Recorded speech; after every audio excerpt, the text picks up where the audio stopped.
La Vistule et ses berges, un cadre idéal pour faire du sport au centre de Varsovie. Pour la 3e année consécutive, une association de kayak a décidé d'en tirer profit en initiant les habitants de la capitale à ce loisir. Le projet est financé à 80% par la ville et les inscriptions sont gratuites. En plus du tourisme, cette balade sur le fleuve se veut aussi éducative. On apprend aux participants comment construire un canoë-kayak. Et le plus important, quelle conduite adopter sur un grand fleuve pour assurer sa propre sécurité. Mais avant de naviguer sur la Vistule, faut-il encore réussir à s'asseoir dans son kayak? Pour les débutants, la partie n'est pas gagnée d'avance. Après quelques tentatives, le groupe s'en va tranquillement le long des anciens ports de la capitale. Le temps d'une pause, les participants découvrent l'histoire du fleuve, racontée par un des membres de l'association.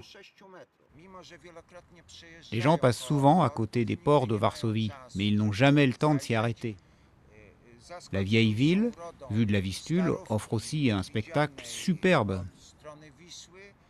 L'heure est venue de se lancer dans le grand bain. Le courant porte les kayakistes à travers la capitale. Du futur stade national aux abords de la vieille ville, en passant sous les 5 ponts qui relient le centre à l'est de Varsovie.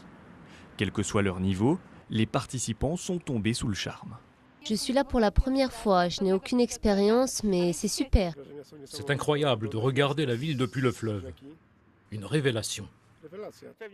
On reviendra sûrement faire du kayak, au moins une fois par an.